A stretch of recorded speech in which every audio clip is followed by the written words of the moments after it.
आता झालं ना सुरू. बंद करा ते रेकॉर्ड.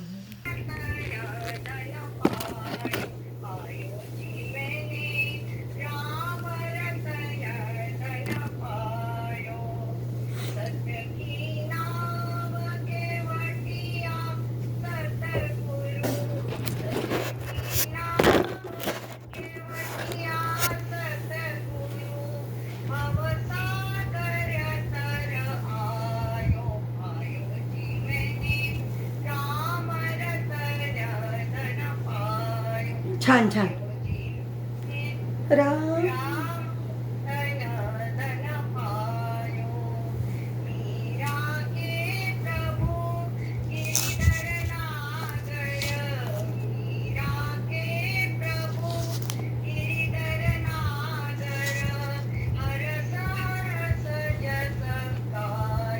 पायो जी मैंने राम रतना धन पायो, राम रतना धन पायो. जय गुरु. छान छान छान. जय गुरुदेव. मग आता आपल्याला हे लक्षात येतं की खरोखर आपल्याला किरणताईंनी सांगितलं तसं आपलं आत्मरूपी धन आपल्याला सापडलं. अहो या धनाला तरी चोर येतील, सगळं खातील करतील, अग्नी जाळेल, पाणी बुडवेल, पण आत्मरूपी धनाला कोण काय करेल. म्हणून आपल्याला आपल्या गुरुमाऊलींनी आपलं आत्मरूपी धन करतळी आवळा तैसा हरी, आवळा जसा तळ हातावर घ्यावा तसं आपल्याला आपलं स्वरूप दाखवून दिलं आणि अखंड ऐक्याला म्हणजे ब्रह्मलीन करून ठेवलं आणि आपल्याला आनंदित केलं. आपल्याला पाय परमार्थ आपण आपल्या बोला बोला ललिताताई बोला बोला. वा वा छान छान. बघा पाऱ्याचा रवा आपल्याला हातात खाली पडला पारत उचलता येते का.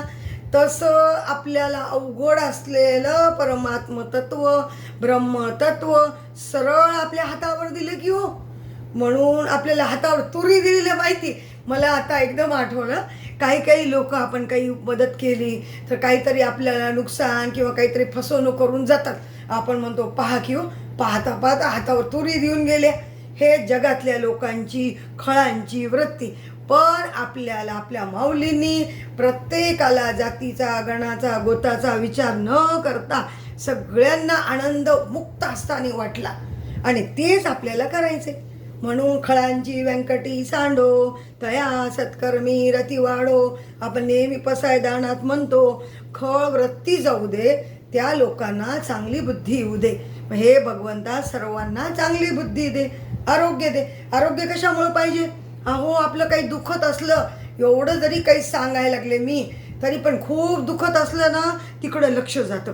म्हणून आपल्या आरोग्याची सुद्धा आपण काळजी घ्यायची. डॉक्टरकडे जायचं नाही इकडं आल्यावर, असं नाही करायचं. औषध पाणी हे करून आपली तब्येत आपण चांगली ठेवायची, इतरांनाही त्रास नको आणि आपल्यालाही आपली तब्येत चांगली असल्यावर मन इकडे लागतात. मन लावा एकांती साधू संगे. पण अंतकाळाला जेव्हा आपला निश्चय झाला तेव्हा हे नाही आठवलं तरी चालतं. बघा लक्षात ठेवा. तैसे अंतकाळचे वेळी हरी त्या सांभाळी अंतरबाह्य संत सज्जनांनी घेतली प्रचिती. आळशी म्हणजे मती केवी तरे. हे आळशी मंदबुद्धीचे हे तमोगुणी त्या लोकांना पटत नाही. तो भाग वेगळा. पण त्यांना एक ना एक दिवस इकडं यावंच लागतं. तमोगुणात रजगुणात, रजगुणातलं सत्वगुणात आणि शुद्ध सत्वगुणात पुन्हा त्याचं पर्यवसन होतं. सत्वात संजायते ज्ञान. म्हणून असताची व्यावृत्ती सत मनो आले श्रुती. जडाची समाप्ती चिद्रूप ऐसे. दुःखाचे सर्व नाशे उरले ते सुख ऐसे. तेव्हा त्या स्वरूपाविषयी काय बोलावे. ज्या वस्तूचे कोणत्याही शब्दाने प्रतिपादन करता येत नाही अशी ती वस्तू एवढी आहे तेवढी आहे असे सांगता येत नाही. आणि ज्या वस्तूला कोणत्याही साधनाने विषय करून जाणता येत नाही. कारण जाणणे हेच त्याचे स्वरूप आहे. त्याला पुन्हा काय जाणावं. बरे जाणण्यात जे जे काही येते ते सगळं मायावी आहे. बरं जाणण्याच्या कक्षेत जे येतच नाही ते तुझं स्वरूपच आहे. मग काय सांगावं तुला. अरे तुला समजून घ्यायचं. फक्त समजुतीत बदल.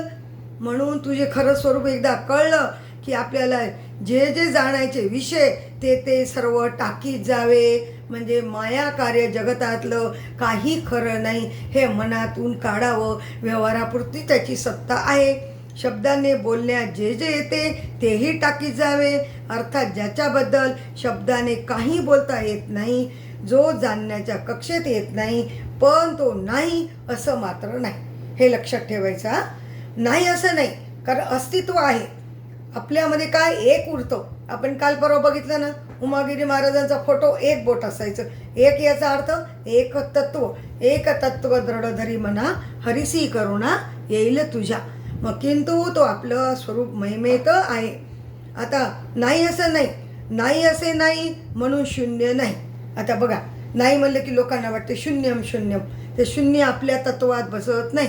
वेदांतात शून्याची सिद्धी करणारा त्याच्या मागे असतो म्हणजे अस्तित्व. मग नाही असं नाही म्हणले त्याचा अर्थ शून्यवाद गेला. त्यात त्रिपुटी नाही म्हणून विशेष नाही. त्रिपुटी वेगळा सांगितलं. त्रिपुटी वेगळा सहस्त्रदळी उगवला सूर्य जैसा.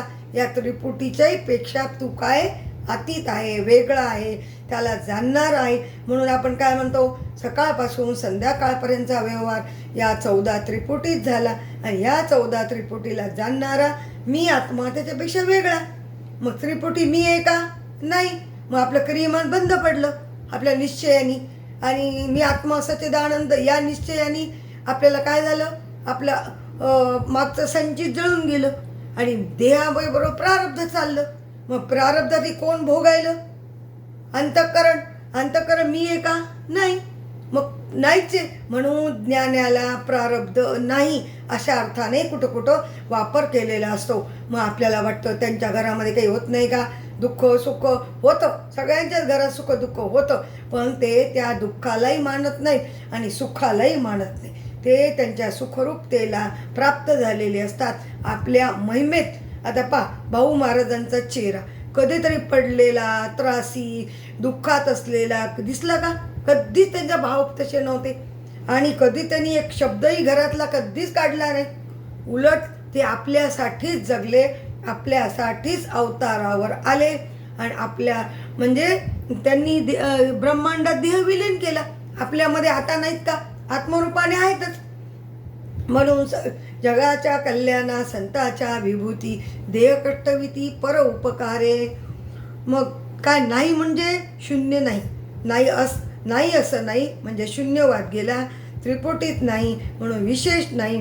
तो कोणाला जाणत नाही म्हणून ज्ञाता नाही. आत्मा कोणाला जाणत नाही. त्याचं रूपच कसं आहे? जाणणे रूप आहे. आणि तो कोणाला जाणत नाही म्हणून ज्ञाता नाही. तो कोणाच्या जाणण्याचा विषय होत नाही म्हणून ज्ञेय नाही. त्याला विषय करायची गरजच नाही या जाणण्याचा विषय. मग तुम्ही म्हणाल आतापर्यंत तुम्ही कसं सांगितलं? ते अध्यारोप आणि अपवादाच्या भाषेतून त्याचं स्वरूप गुरुनी सांगितल्याशिवाय आपल्याला कसं कळत? मग सांगितल्यावर आपल्याला पुन्हा काही करायची गरज नाही. जाणणे रूपच आहे म्हणून जड नाही. आत्मा कसा आहे? चेतन आहे, सच्चित आनंद. मग जाणणं त्याचं रूपच आहे म्हणून त्याला वेगळ्या गोष्टींनी जाणून घ्यायची गरजच नाही. अशा प्रकारची सतत अस्थिरूपाने असणारी अशी भारूप संविती वस्तू आहे. हे विषय वाक्य आहे. विषयाचं आपलं खरं वर्णन असे. संविती, वस्तू, द्रक, आत्मा, परमात्मा, ब्रह्म, देव, काही म्हणा, हे सगळे एका अर्थाचेच शब्द आहेत. मग अशा प्रकारची सतत अस्थिरूपाने म्हणजे आहे रूपाने असणारी अशी भावरूप संवित वस्तू आहे. हे विषय वाक्य आहे. हे पटण्याकरता पुढे दृष्टांत देतात. आता हेच आपल्याला पुन्हा पुन्हा पुन्हा वेगवेगळ्या दृष्टांताने पटवून देतात. आता वेगवेगळे दृष्टांत आपण लक्षात ठेवायचे. आपुलिया बुबुळा दृष्टी असोनी अखम डोळा, तैसा आत्मज्ञानी दुबळा ज्ञानरूप जो. आपुलिया बुबुळा दृष्टी असोनी अखम डोळा, तैसा आत्मज्ञानी दुबळा ज्ञानरूप जो. डोळ्याला दृष्टी असूनही त्याचा अर्थ तो डोळा आपल्या बुबुळाला पाहण्याविषयी जसा असमर्थ आहे, त्याप्रमाणे द्रष्टा आत्मविषयक ज्ञान संपादन करण्याविषयी असमर्थ आहे. आता डोळ्यांनी आपल्याला सगळं दिसते, पण आपलं बुबुळ आपल्याला दिसतं का? आता आरशात पाहिलं वेगळी गोष्ट, आरशाचा विचार नाही करायचा. आपल्या डोळ्याला आपलं बुबुळ जसं दिसत नाही, तसा परमात्मा पाहणं, परमात्म्याविषयी ज्ञान संपादन करणं हे खरं असमर्थ आहे आपण. कशामुळे? ज्ञानाला ज्ञान काय? आता इथे बघा, नाथाच्या घरची उलटी खून, पाण्याला लागली तहान. पाण्याला तहान कशी लागेल? मग नाथांच्या सगळे भारुडं गवळणी ह्याच्यामध्ये असे आपल्या अस्तित्वाचंच ज्ञान दिलेलं आहे. आणि आपलं ज्ञान झाल्यानंतर कशी अवस्था येते ते आमच्या भारुडातून आपल्याला कळतं. मग आत्मविषयक ज्ञान संपादन करण्याविषयी आपल्याला ज्ञान होत नसतं. आपल्या ज्ञानाने मुक्त नाही, तर आहे ती मुक्तता कळते, आहे ते ज्ञान कळतं. म्हणून अप्राप्तवत झालेला आत्मा प्राप्तवत होतो. बोला बोला सुमनताई, बोला. हां, बोला बोला.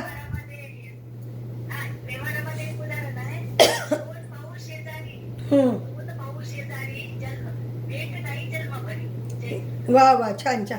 मग ते भाऊपेक्षा दोन डोळे. आम्ही काय म्हणतो सुमनताई, आता एखादी मुलगी आणि मुलगा बाजूबाजूलाच असते, तर शेजारी शेजारीच असतात, पण भेट नाही संसारी. जेव्हा ते उपवर होतात, मोठे होतात, त्यांच्या दोघांच्या आईवडिलांना वाटतं अरे हा मुलगा बरोबर हिच्यासाठी, त्याला वाटतं त्याच्या घरच्यांना ही पोरगी चांगली, अरे आपल्या जवळच होती. मग दोन डोळे शेजारी, भेट नाही संसारी, अशा अर्थाने आम्ही म्हणत होतो. मग जेव्हा त्यांचं लग्न होतं तेव्हा त्यांचा संसार सुरू होतो. मग तसं त्याला जवळ असून दिसत नाही हो. आपल्याला आत्मा प्राप्तच आहे. प्राप्त म्हणल्यापेक्षा त्याच्यावरच सगळं चालते, त्याच्याच प्रकाशावर आहे. सूर्यालाही त्याचा प्रकाश आहे, पण त्याचीच आपल्याला जाणीव नाही. किती उलटं वाटतं, अरे एवढे दिवस आधी कळालं असतं तर किती छान झालं असतं. पण ते सुद्धा जेव्हा पुण्य उदयाला येतं तेव्हा संताची भेट होती. संता भेटी बहुभावगड संत भेटी, परी जग जेठी करुणा केली. मग भगवंताने आपल्यात काय केली? कृपा करून गुरुला भेट करून दिली आणि गुरुने आपल्याला स्वरूप दाखवलं. म्हणून आपल्याला बुबुळ आपल्याला दिसत नाही. तसं आत्मविषयक ज्ञान संपादन करण्याला आपण असमर्थ असतो. कारण जो आत्मा ज्ञान विषय नसून ज्ञान रूपच आहे. बघा, ज्ञान रूप वेगळं आणि ज्ञानाला विषय करणं वेगळं. म्हणून ज्ञान रूपच आपण आहोत. आपल्याला त्याच्यात विषयी भाव नाही, मागे त्याला आश्रय नाही, पुढे विषय नाही. जसं स्त्रीला काय, मागे आईवडील आश्रय असतात आणि पुढे पण आपले पती आपल्याला सांभाळतात. मग तसं आत्म्याला कोणाला सांभाळायला पाहिजे का? आत्मा कोणाच्या आश्रयावर राहतो का? आत्मा कोणाचा आश्रय करतो का? अरे ते आश्रय रूपच आहे ना. त्याचं रूपच कसं आहे? सत चित आनंद. असं सत म्हणजे अस्तित्व रूप, चित म्हणजे कळणं रूप, आनंद म्हणजे आनंद रूप. मग हे असं जड दुःखरूपाची व्यावृत्ती करण्यासाठी, असं जड दुःखरूप तू नाही हे कळण्यासाठी सच्चित आनंद हे पद काय झाले? आले पुढे. मग एकदा कळाले आपण सच्चित आनंदाची गरज आहे का? नाही. कारण जो आत्मा ज्ञान विषय नसून ज्ञान रूपच आहे हे आपल्याला कळालं पाहिजे. आता त्याचं विवरण गुरुजी म्हणतात, जसे आपल्या डोळ्यात बुबुळ आहे, त्या बुबुळात दृष्टी आहे, पण ते बुबुळ डोळ्यातील दृष्टीला विषय होत नाही. डोळ्यातल्या दृष्टीला विषय होत नाही. स्थूल शरीरादी मूर्त पदार्थ हे सर्व दृष्टीचे विषय आहेत.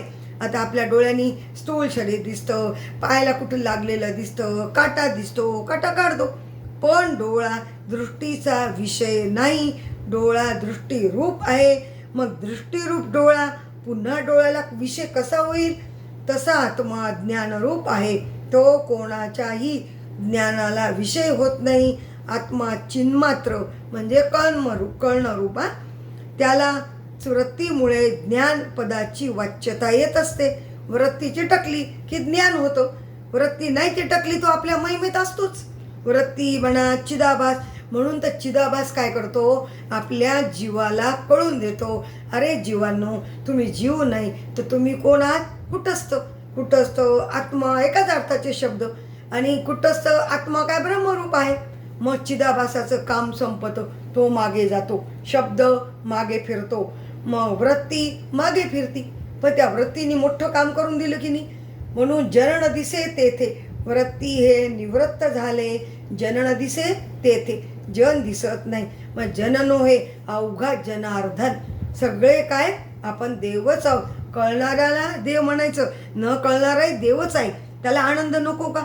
या अर्थाने सगळे आस्तिक आहेत पा. म्हणून चिन्मात्र आत्मा, बोला काय. हां, वा वा, छान. म्हणून सगळे जीव काय तर देवच आहेत. देव या अर्थाने की सगळ्यांना देवानेच निर्माण केलं की हो. या जगतात कोणती तरी वस्तू वाईट आहे का, वाईट नाहीच. सगळ्या वस्तू चांगल्या. आता आपल्याला वाटतं बाबा तुम्ही वाईट नाही म्हणालात, तुम्ही विष पिऊन दाखवा बरं एरावर बाई.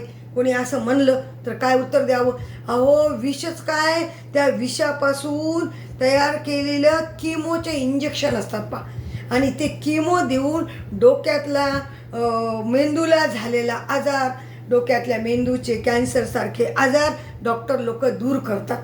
मग ते विष उपयोगाचं झालं की नाही. याचा अर्थ विष प्यावं असं नाही बरं का.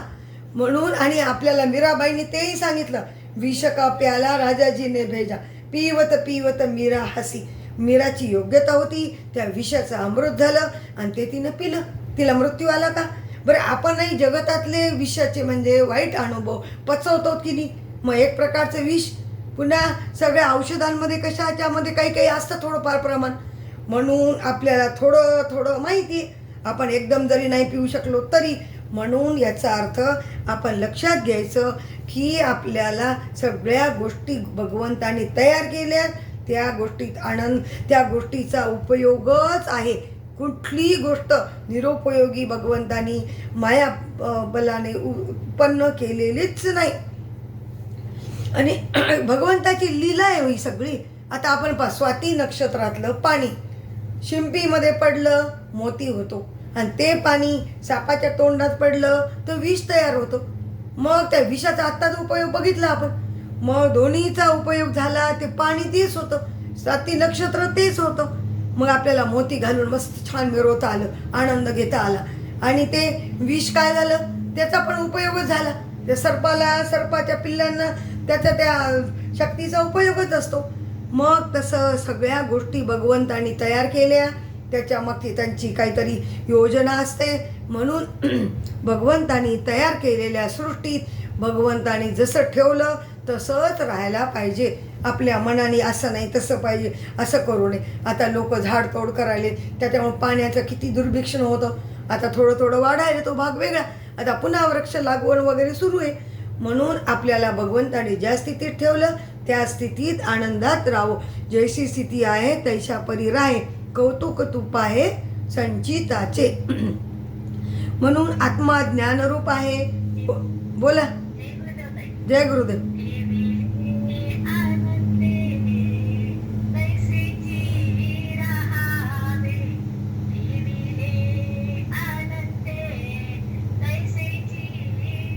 छान छान छान. मग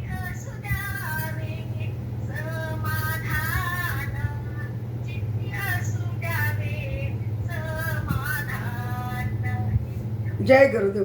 आपल्याला आता की नाही प्रमाणावर थोडा अंकुश ठेवायचा आहे बरं काय सुमनताई. कारण आपल्याला आता 30-40 दिवसात हा ग्रंथ पूर्ण आपण इंटरनेटवर ठेवला पाहिजे, म्हणजे आपल्याला कुठलाही भाग केव्हाही ऐकता येतो. नंतर मग आपण किती प्रमाण घेतले तरी चालतात, प्रमाणही आवश्यक असतात. पण आपल्याला वेळेच्या प्रमाणे इथे इंटरनेटची उपलब्धता आहे. आताचा भाग 29 नंबर 29. तर आपल्याला आता हा ग्रंथ समजून घ्यायचा पूर्णपणे. कारण हा ग्रंथ भेटणं आपल्याला विकत भेटताना किती दुर्मिळता आली बघा. कोणाकोणाला भेटला, कोणाला नाही, काही काही जणांना आता मिळाला. त्याच्यामुळे या ग्रंथाला शेवटचाच ग्रंथ अंत एक चांगदेव 65 अमृत अनुभव म्हणून आपण जास्तीत जास्त समजून घेण्यावर भर द्यायचा. म्हणून वृत्तीला ज्ञानपदाची वाच्यता येत असते. म्हणजे वस्तू अवाच्य द्रकरूपाने होती. अवाच्य म्हणजे वाचेत न येणारी वस्तू म्हणजे आत्मवस्तू.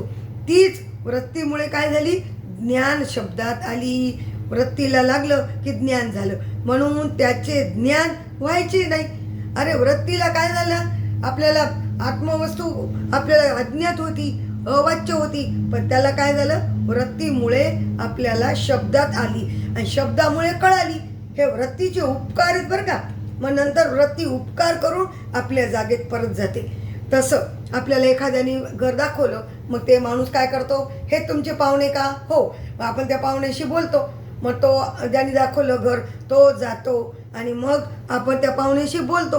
तसं आपण आपल्या स्वरूपात सतत निमग्न राहण्यासाठी, सतत त्या बोधात राहण्यासाठी या वृत्तीनं सहाय्य केलं आणि ती वृत्ती काय झाली, आपल्या ठिकाणी परतली, वृत्ती निवृत्त झाली.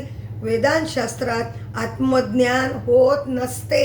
पहा, आता एवढंच वाचलं की काही लोकांना काय वाटतं, बाई आम्ही तर किती दिवसापासून वेदांत शास्त्र ऐकायलो आणि आता असं कसं सांगितलं. वेदांत आता नीट समजून घ्यायचं बरं काय. वेदांत शास्त्रात आत्मज्ञान होत नसते, तर आत्मज्ञानाचा विषय होत नाही हे कळत असते. हा आत्मज्ञानाचा विषय होत नाही हे कळत असते. याचेच नाव आत्मज्ञान. इथं अंडरलाईन करा, नेहमी पेन्सिल घेऊन बसायचं. मी बरोबर त्याला अंडरलाईन केली, म्हणून मला अगोदर आलं की बरेच साधू संत काही सांगताना म्हणतात, अहो आत्मज्ञान तुम्हाला ग्रंथ वाचून होत नाही, उपासना होत नाही, तपासना होत नाही, आणि एवढंच ऐकलं तर ते माणूस पुन्हा पोथीला येईल का. म्हणून आमचे गुरु अगोदर हे वाक्य सांगतच नव्हते. अगोदर सांगायचे ज्ञानानेच मोक्ष, आणि खरं ज्ञान झाल्यावरच मोक्ष. मग हे ज्ञान होत नसतं, तर आपल्याला आपलं आहे ते ज्ञान, आत्मा जो प्राप्त आहे, जो अप्राप्तवत वाटला तो प्राप्तवत वाटतो. म्हणून वेदांत शास्त्रात आत्मज्ञान होत नसते, तर आत्मा ज्ञानाचा विषय होत नाही हे कळत असते. त्याचेच नाव आत्मज्ञान. आधी विषय कळून घ्यावं लागतं, मग विषय सुद्धा जातो. सगळ्या मतवाद्यांच्या मते आत्मज्ञानाचा विषय आहे. आता बाकीचे आत्मज्ञानाचा विषय म्हणतात ते बरोबर नाही. म्हणून आपल्या शास्त्राला वेदांत सगळ्यात शेवटचं शांकरी विद्या, वेदांत, मरणमारी विद्या, अध्यात्मविद्या असं नावाने ओळखलं जातं. बाकीचे सगळे विषय म्हणतात. ते अर्धवट ज्ञान झालं की ते विषय म्हणतात. मग विषयी भाव नाही हे कुठं कळतं, चांगदेव 65 किंवा अमृत अनुभवातच कळतं. पण वेदांत शास्त्रात आत्मा ज्ञानरूप आहे, तो आपल्याला ज्ञान विषय होत नाही, किंबहुना आपले स्वतःचे ज्ञान घेण्यासही दुबळा आहे. अहो ज्ञानाला कसं घेईल, पाणीच पाण्याला कसं पिईल. आता माशाला सुद्धा पाण्यात राहून पाण्याच्या प्रवाहाच्या उलट्या दिशेने जावं लागतं, तेव्हा पाणी पिता येतं. पुन्हा म्हणून आपली इकडे मन आहे, मीन मार्ग जाय आपलं स्वरूप जाय. पाय मीन म्हणजे माशासारखं आतल्या आत जा, मग तुला त्याचं स्वरूप कळेल, तुझं कोण आहे, तू ते. बाहेर वासा झाला, बाहेरचे विषय, हे पंचविषय, त्याच्या मागे जाऊ नको. त्याच्या मागे गेला तर तू फसशील. जैसा मृगशील मृग जळी अशी अवस्था येईल. तू आत बघ नरा. तो आपल्याला ज्ञान विषय होत नाही, किंबहुना तो आपले स्वतःचे ज्ञान करून घेण्यासही दुबळा आहे. दुबळा म्हणजे असमर्थ, म्हणजे त्याला दुसरेही कोणी पाहू शकत नाही व आपण आपल्यालाही ज्ञान विषय होणे शक्य नाही. आपण आपल्याला पाहत नाही, आपण आपल्याला जाणू शकतो. अस्तित्व आहे आपलं, आपल्याला कळतं. आणि हे कधी होतं, जागृत अवस्थेतच होतं. बोला सविताताई, बोला. म्यूट करा, म्यूट. हा, जय गुरुदेव. आत्मा ज्ञानाचा विषय होतच नसतो. हे ज्ञान असणे म्हणजे आत्मज्ञान. पहा, आत्मज्ञानाचा विषय होतच नसतो. हे ज्याला कळलं ते आत्मज्ञान. म्हणून याला आपण आहोतच हे कळून घ्यायचं. एकदा कळल्यावर पुन्हा कळायची गरज नाही. आत्मा ज्ञानाचा विषय होईल असं वाटणं याचं नाव अज्ञान. आता अज्ञानाची कशी व्याख्या केली. पुढे पुढे गेलं की एक एक एक एक टप्पा ओलांडत ओलांडत आपण आपल्या स्वरूपाला मिळतो. म्हणजे स्वरूप आपल्याला कळतं. स्वरूप जे अप्राप्तवत होतं ते प्राप्तवत असले आहे असं कळतं बरं का. म्हणून समजुतीचा परमार्थ, कळण्याचा परमार्थ, करण्याचा नाही. कराकरी अलीकडे. कराकरीने काय होतं? चित्त शुद्ध आणि स्थिर होतं. तर आत्मा ज्ञानाचा विषय होईल असं वाटणं याचं ज्ञान अज्ञान. विषय नाही. मग स्वरूपात कुठे ज्ञान अज्ञान आहेत? आत्मा ज्ञान अज्ञानाचा विषय नाही हे श्रवणातून कळेल. बघा रंगनाथ गुरुजीने किती स्पष्ट सांगितलं. वेदांतात तत्व विवेचन केले म्हणजे हे कळून येते. तत्व विचार म्हणजे तत्वाकडून आपल्याला विवेचन म्हणजे सांगणं, म्हणून आपल्याला हे कळतं. तत्व विवेचन. स्वयंप्रकाश आत्म्याच्या ठिकाणी अज्ञान असू शकत नाही. अहो आत्मा प्रकाश रूपच आहे, स्वयंप्रकाश आहे, कळणं रूपच आहे. मग तिथे अज्ञान कसं येईल? सूर्यापुढे अंधार टिकतो का? आणि स्वयंप्रकाश आत्मा ज्ञानाचा तरी विषय कसा होईल? अहो त्याचं रूपच ज्ञानाचं आहे, मग त्याचा ज्ञानाचा विषय होत नाही. घटपटाचे ज्ञान होते पण त्यात कृतार्थता नाही. आता घटपट विषयी होतात. घट म्हणजे भांडे, पट म्हणजे कपडे, अशा सगळ्या वस्तू मायावी कार्य ते काय विषय आहे. त्याचं ज्ञान होतं पण ते ज्ञान होऊन आपल्याला कृतार्थता, सार्थकता, आपल्या जन्माचं पूर्णत्व येतं का? किती घट पाहिले, किती पट पाहिले, किती साड्या. अहो एक साडी घ्यायची त्या दुकानदाराला आपण ढीग लावायला लावतो. अशी नाही तशी पाहिजे, तशी नाही तशी पाहिजे, अशी किनार पाहिजे, असे काठं पाहिजे. त्या बिचाऱ्याची क्यू येते हो. मी तर 2-3 साड्यामध्ये घेऊन टाकायची पटकन. मला आधी पण तशी चॉईस नव्हती, आता तर उरलीच नाही. एकदा माझा अनुभव सांगते. मी विचारसागर गुरु महाराजांचं ऐकलं आणि आमच्या कॉलेजमध्ये 26 जानेवारीला 15 ऑगस्टला पांढऱ्या साड्या नेसतात. तर मला फक्त पांढरी कॉटनची पाहिजे होती. त्या दुकानात गेले तर सगळं ते बाहेरचं बघून इतकं वाईट वाटलं. बापरे, आत्ता आपण किती छान आनंदात आपल्या स्वरूपामध्ये डुबक्या मारत होतो आणि इथं येऊन काय गेलं एका साडीसाठी. पण आता ऑफिसला जायला पाहिजे, साडी म्हणून घ्यावी लागली. मग 2-3च साड्या काढल्या, त्यातलं कॉटन बघितलं, रंग जाणार नाही का त्याच्या डिझाईनचं पाहिलं आणि पटकन घेतली, आलो घरी आम्ही. मला जास्त फिरणं, एवढ्या मोठ्या साड्या बघणं, एवढ्या मोठ्या गर्दीत जाणं हे बिलकुल आधी आवडायचं नाही आणि आता तर काय अजिबात नाही. हे सगळं पोरापोरी काय करतात ते आपल्याला घ्यायचे. कुठली डिझाईन असो, साडी असो. आता येताना मुलींनी ड्रेस आणून दिले, ती म्हणली ते घेतले आणि ठेवून दिले, आलो. मला घालायचं आहे, कंटाळा आला. हे घाला बघा, ते घाला बघा, थकून गेल्यासारखं होतं याच्यात. म्हणून आपल्याला आत्मज्ञानाची आवड आहे. या ज्ञानातला थकवा येत नाही. एक तास बोला, 4 तास बोला. म्हणून आपण आपल्या बरोबर स्वरूपामध्ये आलो. म्हणून हे मायावी पदार्थ आपल्या डोळ्यातून, आपल्या चित्तातून कायमचे निघून गेले. अन्न वस्त्र निवारा, शरीराची गरज तेवढ्यापुरतंच बघायचं आणि थोडंफार औषध. भाऊ महाराज हेच सांगायचे. म्हणून आपल्याला आपलं ज्ञान आपल्याला खूप खूप महत्त्वाचं काम करतं म्हणून आपल्याला हे कळालं पाहिजे, स्वरूपात ज्ञान अज्ञान आहे. आत्मा ज्ञान अज्ञानाचा विषय नाही हे श्रवणातून कळते. वेदांतात तत्व विवेचन आहे म्हणजे ते कळून येते की स्वयंप्रकाश आत्म्याच्या ठिकाणी अज्ञान असूच शकत नाही आणि स्वयंप्रकाश आत्मा ज्ञानाचा तरी विषय कसा होईल? घटपटाचे ज्ञान होते पण त्यात कृतार्थता नाही. किती संसार केला नखांशी बोटांशी, त्यांनी काही मुक्त झालं का कोणी? पण ते करावं लागत नाही का? करावं, पण तेवढ्या पुरतं. आपल्या जेवणामध्ये जसं चटणी लोणचं तसं करायचं, जेवढं करायचं आपल्या वाट्याचं कर्तव्य ते करायचं. त्या कर्तव्याला मात्र चुकायचं नाही. मग कुठे आहे ज्ञान? अर्थात ज्ञान अज्ञानातीत ज्ञानरूप आत्मा आहे हे सिद्ध झालं. आता एक एक त्यांनी टप्प्यालाच लावलं मग वा वा वा वा बा इंदूताई बोलल्या की नाही. मग परमार्थ कसा करायचा? नेटका करायचा आणि संसार लटका. ज्ञानमाऊलीने काय सांगितलं? लटिका हा संसार वाया हे रधार हरिविन मग या लटक्या देहाने लटका संसार करत राहायचं, नाटक म्हणून नौटंकी. जर नाटक आपल्याला भाऊ महाराजांनी परभणीलाही सांगितलं तसं आपण केलं, आपणही आनंदी, आपल्याला आजार होत नाहीत आणि मानसिक आजार तर होतच नाहीत. साधू संतांच्या सहवासात आल्यावर मनाने खंबीरता येते, कुठल्याही संकटाला समर्थ होतो माणूस. आता 32 ओवी नंबर. जे जाणणे चिकी ठाई, नेनने खीर नाही, परी जाणणे मनोनिया ही जाणणे कैचे. जे जाणणे चिकी ठाई, नेनने खीर नाही, परी जाणणे मनोनिया ही जाणणे कैचे. पा जो आत्मा मुळात जाणणे स्वरूपच आहे, च म्हणजे चकारात्मक खरं आहेच आहे. नेनने म्हणजे अज्ञान, त्याच्या ठिकाणी खरोखर नाहीच आहे.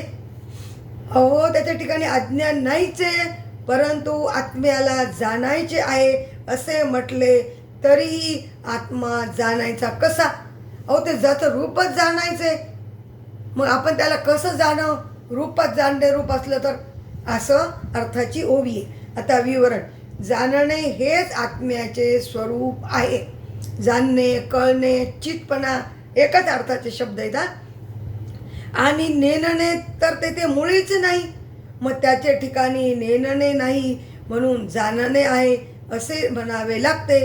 पण वस्तुतः नेणणेही नाही व जाणणेही नाही. जाणीव नेणीव भगवंती नाही, किंतु जाणणे रूपच आहे. मग जाणणे रूप आहे तो कसा, कोणाच्या ज्ञानाचा विषय होईल, कोणाचा होईल? आता पुढे दिले, एक वस्तू अशी मानावीच लागते की जी कोणाला विषय नाही, विषयी नाही, विषयी नाही. म्हणजे ज्ञेय, ज्ञाता, ज्ञान ही त्रिपुटी मावती. ज्ञेय म्हणजे कळण्याचा विषय, अरे ते कळणं रूपच आहे. ज्ञाता म्हणजे ज्याला कळून घ्यायचं ते ज्ञाता, आणि ज्ञान त्याचं ज्ञान. अहो ती त्रिपुटी राहीलच कशी? राहतच नाही. ज्ञाता, ज्ञान, ज्ञेय, प्रमाता, प्रमाण, प्रमेय, दृश्य, द्रष्टा, दर्शन अशा कितीतरी असंख्य त्रिपुट्या. त्या त्रिपुटीला जाणणारा मी म्हणजे मग ह्या त्रिपुट्या राहिल्या का? सगळ्या त्रिपुट्याचं काय झालं? खंडन झालं.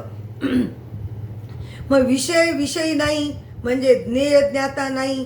ज्ञेय का नाही? तर तो जड नाही म्हणून. ज्ञाता का नाही? तर निर्विकार आहे म्हणून. त्याच्यात विकारच नाही की हो. आपण पंचीकरणातच शिकलो. याज्ञवल्क्य मुलींनी काय केलं? आत्म्याला 6 विकार, देहाला 6 विकार आहेत, आत्म्याला विकार नाहीत. जायते असीत वर्धते विपरिणमती जोय, अपक्षीयते विनश्यती षडविकार करी सोय. ए षडविकार देवने कया, पोते तू निर्विकार. हे शिष्या, तू निर्विकार आहे, तू आत्मस्वरूप आहे. देहाला विकार आहेत, देहाचे विकार ते तुझे विकार असं तू समजू नको. आत्मवस्तू कोणाला वाच्य नाही, ज्ञेय नाही, कारण ज्ञानरूप आत्मा कोणाला ज्ञेय होईल? आता आत्मा मानणाऱ्याची 5 मतं. आता मतांतराने काय होतं? आपल्याला वेदांताचं मत पटायला लागतं. आता आत्मा मानणाऱ्याची 5 मतं आणि जग मानणाऱ्याची 5 मतं. आता हा काय करावं लागतं? टप्पा. भाऊ महाराज आत्मा अनात्मा कसा टप्पा करून सांगायचे. एकीकडे आत्मा ठेवा, एकीकडे अनात्मा ठेवा. मग आत्मवस्तू मी समजा आणि अनात्मवस्तूचा तिरस्कार म्हणजे टाकून द्या. आत्मा सच्चित आनंद आणि अनात्मा असं जड करू. आता हे सगळं करत आपण इकडे आलो. आता आपल्याला काय करायचं? असंच आत्मा मानणारे 5 लोक आणि जग मानणारे 5, असे वेगवेगळ्या 5 लोकांचं आपल्याला मत समजून घ्यायचं. आता मूर्त जड असा आत्मा मानतात. आता आत्मा मानणाऱ्याची 5 मतं आणि जग मानणाऱ्याची 5 मतं. आता आपला चालला जग मानणाऱ्याचं. आधी आत्मा मूर्त जड कसा आत्मा मानतात? कोण? अमूर्त जड हे 2. तिसरं चित जड आत्मा आणि चित अनेक हे आत्म्याचं आणि चित एक आत्मा. हे जग मानणाऱ्याची 5 मतं. पुढे त्या पुढे वर्णन आहे अजून. सत्य स्थायी, अनित्य स्थायी, कल्पित अज्ञात आणि कल्पित ज्ञात आणि त्रिकालांत्य भाव, त्रैकालिक अत्यंत अभाव. त्रैकालिक अत्यंत अभाव. आपण सगळे जगाला सत्य स्थायी समजणारे आहोत. आता हे इकडं कधी कधी खाली येऊन सांगतात माऊली रंगनाथ महाराज बरं का. आपण सगळे जगाला सत्य स्थायी समजणारे आहोत, म्हणून प्रथम तुम्हाला अनित्यत्वाची भूमिका शिकवावी लागते. एकातून एका भूमिकेकडे कसं नेलं. आपण जगाला स्थायी म्हणजे नेहमी राहणारं समजत होतो. मग आपल्याला गुरुनी काय केलं, अरे जगत नेहमी राहणारं नाही, तुझा देह पण नेहमी राहणारा नाही. ब्रह्म सत्य, जगत मिथ्या. मग देह पण कसा मिथ्या झाला, अनित्य झाला, आणि आत्मा नित्य. म्हणून आपल्याला नित्य अनित्य सांगून काय केलं, आपल्याला भूमिका पटवून दिली की तुझा देह अनित्य, आत्मा नित्य. म्हणून सगळे जगाला सत्य स्थायी समजणारे आहोत, म्हणून तुम्हाला प्रथम अनित्यत्वाची भूमिका शिकवावी लागते. अनित्यत्व म्हणजे कधी असणं कधी नसणं. अनित्य कळणाऱ्याला पुढे कल्पित कळत असते. मग पुढे एक एक टप्पा ओलांडला. मग आता अनित्य झालं, मग आता कल्पित सांगा. कल्पनेतून आलं, मग त्याला आपल्याला कल्पना अविद्या तेने झाला जीव मायोपाधी शिव बोली जेती असं सांगितलं. पुन्हा रज्जूवर सर्प काल्पनिक, पुन्हा जगतावर आपण वेगवेगळे, हे जगत कल्पनेतून आलं. मग आता नदीतल्या पाण्याला ओघ आहे म्हणून अनित्य आहे.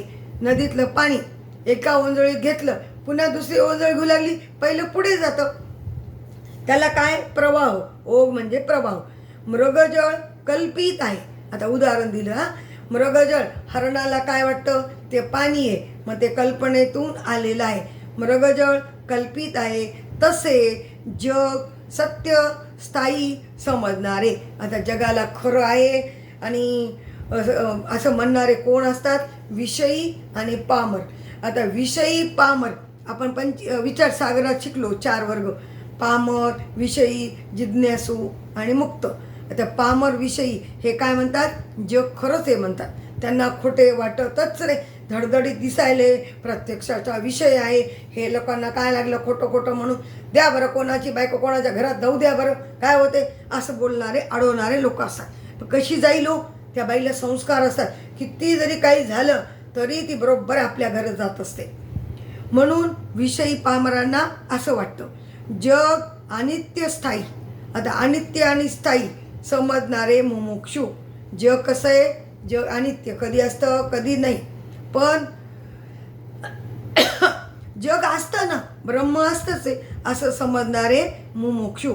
जेव्हा नव्हते चर आचर तेव्हा होते पंढरपूर. पंढरपूर याचा अर्थ विठोबाच्या मूर्तीचं नाही, ब्रह्म या अर्थाने नेहमी असतं. म्हणून महाप्रलय झाला तरी ब्रह्मतत्व असतं.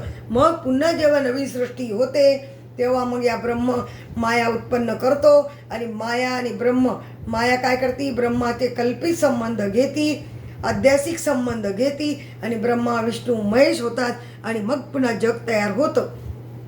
म्हणून जगामध्ये काय, ब्रह्म आहे. आधी ब्रह्म आहे, मध्येही ब्रह्म आहे, नंतरही ब्रह्म आहे.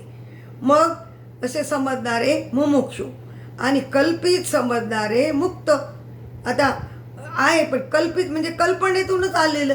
पुढे पुढे एक एक भूमिका आपल्याला ओलांडायला शिकवतात. आधी काल्पनिक समजा, कल्पित समजा, आणि मग काय करा, हे पूर्ण कल्पनाच आहे. सगळी कल्पना अविद्या तेने झाला जीव. मग हे सगळ्या जगाला जे कल्पित आहे, कल्पनेतून आलं. देहसुद्धा कल्पनेतून आला. देह सिद्ध झाला का, मग याला काय म्हणायचं, ज्याला हे काल्पनिक वाटतं, खरं खरं काल्पनिक मनातून, तो काय झाला, मुक्त. मग पामर विषयी काय होतात, मुमुक्षू होतात, आणि मग ते मुक्त पदाला जातात. मुमुक्षूला सारखी तळमळ असतात. काही ऐसी दशा येईल मागे माझे अंगा, चित्त पांडुरंगा झुरत असे. हे भगवंता, मला तुझ्या स्वरूपात मिळायचं, मला तुझ्या स्वरूपात यायचंय, मला मुक्त व्हायचंय. अशी दशा मला कधी येईल. खाजव संताकडे गेली की आपोआप येतच असते म्हणून या 3 भूमिका, विवर्तवादातल्या 2, व अजातवादातली एक, त्या अशा. आता विवर्तवाद म्हणजे काय? सत असताऊ विलक्षण असं जग. सत का म्हणायचं? दिसते म्हणून. असत का म्हणायचं? विचारापुढे टिकत नाही म्हणून असत. मग त्याला म्हणायचं विवर्तवाद. आणि अजातवाद म्हणजे जग नाहीच आहे. मग शेवटी विवर्तवादातून आपण अजातवादाकडे जातो. मग आपल्याला हाच अजातवाद पटतो आणि मग इथं आपला परमार्थ खरा संपला. मग अशक्य कोटीतले दृष्टांत देतात की ख पुष्प, पुन्हा वांजेचा पुत्र, ख पुष्प, वांजेचा पुत्र. अशा भूमिकेतून मग आपल्याला कळतं वानबाईला कसा पुत्र नसतो आणि त्याची पत्रिका घेऊन कुठं जाईल ती?